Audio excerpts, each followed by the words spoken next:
ভাইজান একটা বিপদে পড়ছি, একটু হেল্প করবেন? অবশ্যই হেল্প করব, বলেন কি করতে হবে। আপনার ভাই বাসায় নাই, আমার 1000 টাকা লাগবে, কালকেই দেব। ভাবি এক কাজ করেন, 2000 নেন, আজকেই দেন। আমি টাকা ফেরত দেওয়ার কথা বলছি। Bye bye, tata, good bye. তুমি যে 2-3টা ছেলে মেয়ে পয়দা দেছো, ওগুলো কি একটাও মানুষের জাত হইছে? সব দোষ আমাকে দিচ্ছ কেন? তোমার কোনো দোষ নাই। এক মিনিট, আমার দোষ দিচ্ছ কেন? পয়দা তো দিছো তুমি। তুমি যে জিনিস কুরিয়ার করছো আমি সেই জিনিস ডেলিভারি দিছি, তাহলে দোষটা কার?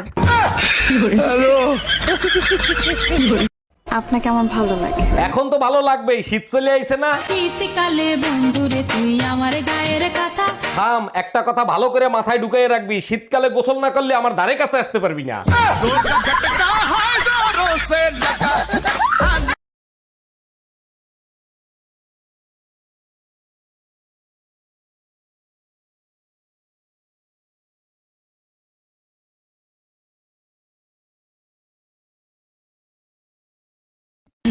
বলছি লেখাপড়া শিখেছো? লেখাপড়া? হ্যাঁ। লেখাপড়া? হ্যাঁ। বিয়ে সেকেন্ড ইয়ার। কমপ্লিট? না না, আনকমপ্লিট। মানে ফেল করেছো? ইচ্ছা মতো ফেল করেছি। কেন? মাস্টারদের কথা আমি শুনবো? হ্যাঁ? কখনো পাস করবো, কখনো ফেল করবো, সব ব্যক্তিগত ব্যাপার। তুমি বিয়ের আগে বলনি কি জন্য তুমি এত গরিব? 1000 বার বলছি, তুমি ছাড়া আমার কিছু নাই। ইস, ভাবিরে যদি পাইতাম, সারা রাত কি যে করতাম। ভাইজান মনে মনে কি চিন্তা করতেছেন? যা ভাবতেছেন সেগুড়ে বালি। আরে না ভাবি, আমি তেমন কিছু ভাবতেছি না। মেয়েদের তো চিনেন না, চোখ দেখলেই বলে দিতে পারে। নোংরা চিন্তা ভাবনা বাদ দেন। এই আমার দিকে তাকাও তো, দেখো তো আমি আগে থেকে অনেকটা মোটা হয়ে গেছি নাকি? মোটা হইলেই বা কি আসে যায়, মোটা মেয়েদেরকেও অনেক কিউট লাগে। ওরে আমার বাবুটা সত্যি তা কিরকম কিউট লাগে বলো তো? মোটা মেয়েরা হইলো গোলুমলু, একেবারে কিউট হাতির বাচ্চা।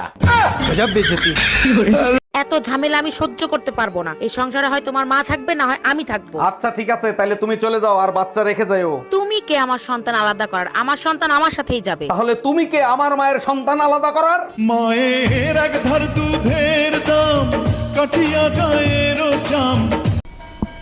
শুনেছি স্বামী স্ত্রীর সম্পর্ক নাকি ভগবান তৈরি করে দেয়, তা তোমার আমার সম্পর্ক এরকম খিটির মিটির কেন হয় রে বাবা? বুঝি না।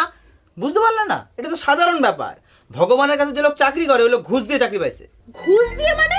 আরে ঘুষ দিয়ে মানে তোমার যেখানে পাঠানোর দরকার ছিল সেখানে না পাঠায় ভুল করে তোমার এখানে পাঠিয়ে দিছে। তার মানে? তার মানে ধরো তোমার যাওয়া উচিত ছিল সেখানে যেখানে 3 মাস চান হয় না, তার বদলে তুমি ভুল করে চলে এসছো এখানে যেখানে প্রতিদিন চান করতে হয়।